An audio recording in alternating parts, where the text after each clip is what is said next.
Hi, I'm Shawn James, creator of the character Easteen, depicted in this beautiful art commission done by artist Terry Beatty, and this Easteen action figure I made myself way back in 2004. The Easteen character started out as the villain in the first ISIS book. Way back in 1999, I originally envisioned her to be an Egyptian version of Morgan Le Fay, the sorceress from the King Arthur novels. The Avalonians and stuff like that. And I had her as the accomplice way back in the ancient Osirian, my interpretation of the Osirian legend of his accomplice who helped in participating in the murder of Osiris. And since then, the character has come a long way. In most modern stories that I do right now, the East Team character is a heroine. Originally, my plan was in her backstory to say that she was a woman who intended to do good, but then wound up on a bad road. And now, currently, she's now um, with the good guys in the East Team book, and she's trying to, one, atone for her sins, and two, dealing with Lucifer and his legion. I began, after I killed the character off in the first ISIS book back in 2002, I began to realize the mistake that I made in killing the character off. The East Team character had a lot of potential, she had a lot of multidimensionality, and I started seeing, ways of making the character stand out on her own. And I began looking at the character in a different light. And first thing I did after I realized my mistake was I decided to bring the character back, and I did that through a little short story called The Politics of Hell. This story is free on Smashwords if you want to take a look at it. But in that story, I bring the East Team character back, and I introduce her boss, Lucifer, you know, the boss of bosses in hell. And I bring him back, and I bring the East Team character back, and she has one, last throwdown with ISIS, and that's pretty much the end of that feud. And once I ended that feud, um, and brought in the Lucifer character, it opened the character up um, to new stories, and it opened her up to be, begin her character transformation. And at the beginning, I was just going to keep her as a bad guy, but I felt to myself, it was going to get old, the ISIS versus East Team feud. And it was going to get like Power Rangers or your G.I. Joe or your Ghostbusters, Filmation's Ghostbusters, that is, where the hero keeps taking on the same bad guy over and over again, and it gets pretty old. And that was one of the reasons, why I wanted to move the character forward, because it gets old and it prevents other characters like Isis from growing. So that was one of the reasons why I introduced a Lucifer character, and I really wanted to and begin East Team's character transformation because I really wanted to open up the ISIS Rogues Gallery, and I wanted to expand the world of ISIS. And the only way I could do that was by, you know, moving this principal archenemy aside, because I'd already killed off Seth as well in the first ISIS, and I really wanted to start growing the universe and building the world around it. So that meant some things were going to have to change. And by putting Eastine into Lucifer and showing how she's a part of Lucifer's hierarchy, that was part of expanding the world and building it up. Now, I let the character sit on a shelf for a while because I really wanted to come up with a plan for what direction I wanted to take her in. And I didn't get any ideas until about 2005 when I was getting ready to create a new story. I was working on this new fantasy novel, and it was going to deal with this man who was going to be tempted by the devil and given, this powerful position, um, and he would have to deal with being seduced by this incredibly beautiful woman. At the time, I hadn't even planned on using this character at all. I decided, what, Lucifer would have new characters to deal with, but then I said, okay, I've got this East Team character sitting on the shelf, and I really liked the voice of the character of East Team because East Team, again, was inspired by actress Sally Richardson-Whitfield, and every time I write her prose, she sounds like Sally Richardson, and um, in some ways she kind of looks like her when I draw her. But that was one of the major influences on the character. And I said, okay, I'll bring the character back because the character has a great voice and a great narrative, and she would make a great antagonist to the other character I had planned on bringing in, who was John Haynes. He had sat on my shelf from all the way in 1990. I could not get a story to work with him, and I decided to bring him back. And the result was this novel, The Temptation of John Haynes. Temptation of John Haynes is it's a fantasy novel, but it's sort of like Buffy the Vampire Slayer, contemporary with comedy and the story is about a guy who's tempted by the devil. He's given a CEO position at a multinational corporation, millions of dollars, and Eastine is his attractive assistant, and her goal is to seduce him and compromise his character. Throughout the story, she begins to get to know him, and she begins to see, his example of good sterling character, and that kind of inspires her because then she begins to see herself the same way she sees him. Throughout the story, she begins to deal with other issues like her father issues with Osiris, her adopted father, and she begins to see the vicious cycle that's starting. Again, through the attempt to murder John Haynes. Lucifer's plan to murder John Haynes. And this is what leads to her, coming to an understanding of in destroying him, she's further destroying herself. And in her quest for power, because Eastine has always had this quest for power, in the first Isis, she wanted to become a member of Lucifer's elect. And in the Temptation of John Haynes, she's given a second chance to become a member of Lucifer's elect, because in the first Isis, the rule was you had to kill a god in order to become a member of Lucifer's elect. And in the Temptation of John Haynes, Lucifer decides to void that rule and tells her, you know what, if you compromise this man, I'll get you a member of my elect. And what happens is, in this quest to become an elect, she gives up so much power that she realized that she doesn't. The irony is, let me think about it. She gives away a lot of her personal power in this quest for power, and then towards the end, she realizes how much of her personal power she has sacrificed to get this title, and she realizes where the rock bottom is, and it's an incredible character transformation. There's a lot of the character really grows by leaps and bounds in the Temptation of John Haynes, and we really get to see her humanity and her heart, and we really get to see Eastine evolve from the standard villain that she was in the first Isis book to a character that's rich and multidimensional and can stand on her own. And The Temptation of John Haynes, it was a incredibly critically acclaimed novel when it first came out in 2011. A lot of people loved it. A lot of people downloaded it and bought it. Some people they read it, so they said they read it within 2 days. Some of them read it in a couple of hours. And the transformation that the Eastine character goes through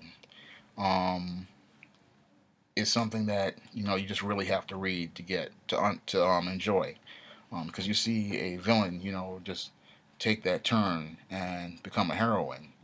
And after Eastine became a heroine, it totally changed the character, and it led to a complete totally different, led to the heroic version. And the heroic version, I found was more popular than I ever thought it could be. Back around 2012, 2013, I was about 2012, I think. I did a little short story called No Good Deed, which featured Eastine going shopping, and she runs into some hood rats, and she stops a stick up. And I published a story on Smashwords. I gave it away for free, and to my surprise, the story got over 3,000 downloads in the summer, from Kindle and Smashwords combined, and it continued to be downloaded, over the last 2 or 3 years. It's one of the most popular stories in the SJS Direct catalog. And when I saw the positive reaction to the heroic version of Eastine, I decided, it was time to launch a series. The premise that I had planned for the Eastine series was something like a Monster High all grown up, because I had sat there, I had been watching Monster High videos, and I got the idea, what would these characters be like if they grew up? If they, went to college, had jobs, because you can't stay in high school forever, even if you're a fictional character. And I came up with the idea of, well, I'll just take the East Team character and use that premise. What it would be sort of like a Monster High all grown up, you know, and a little bit of Superman's girlfriend Lois Lane, because I remember I had bought some other comics. I had seen some of these, and also I had been online and I saw these Lois Lane covers, and I said, this would be kind of fun. Let's take the character and show what happens on the side to John Haynes at Morris Phillips, the company where John Haynes and East Team work, and show East Team's adventures when in between, the big business that goes on in a John Haynes story. I'm going to show, what happens in between. And the East Team stories, to my surprise, again, when I started putting the stories out, like the first one, Deadly Delilah, after I came out with No Good Deed, it was a very positive response to Deadly Delilah. That introduces East Team's new arch enemy, Delilah, another young, ambitious she-demon who wants East Team's power, and she winds up, and she's in a quest, to humiliate and degrade her in the hopes of getting that title of hers. Um, and that was a very popular ebook. And the book that followed it, The Demons Anonymous, where I show that there's a underground group of Christians within Lucifer's Legion and demons who have left the Legion who go to meet to talk about Christ. That book also was incredibly popular. In fact, Demons Anonymous was more popular than No Good Deed. It got over 60 Facebook likes when I offered it free on Smashwords, and continues to be the most downloaded title in the East Team series. Um, the East Team character, I mean, that one was one. It just shocked me to see how popular Demons Anonymous was, and that all three of those titles doing so well is what encouraged me to persevere with this series. Um, I decided, after that I was going to take an intermission um, with the East Team character, and I did another little short called Fairy Tale, which was my kind of interpretation of fairy tales, and it features East Team and one of the characters that inspired East Team, Morgan Le Fay, because a lot of people don't know this, but East Team was inspired partially by Sally Richardson and also by Morgan Le Fay. So it's East Team versus Morgan Le Fay. It turned out, again, another very popular story in the series, did very, very well, and that inspired me to continue on um, with another one last year called Beast from the Bowels, where she takes on another she-demon. And this year I'm going to be doing something a little different with the Isis East Team crossover. Um, both books are going to have one story, but they're both going to be running. I mean, they're going to be running their own separate stories, but they're going to be running parallel at the same time. And an East Team story, she's going to be going undercover. Um, but and it's a fun one, because one of the things, I think one of the reasons why people like the East Team series is the humor. I always make sure to put a lot of jokes in there, because I was trying to show, I was trying to follow the Monster High model with humor, but I also wanted to show that the character had grown past her hard times and was starting to enjoy life and starting to discover herself, and just see that, that there's a lot more to living than, the way she was living, and that there's a lot of life left to live. And I really wanted to explore the character and do different things with her. I've got other stories planned for the East Team character, because I really like writing her character. I really like telling her stories. They're very different from Isis stories. They're very different from John Haynes stories. And her adventures, they kind of are my idea of, everybody's everyday struggles against the devil.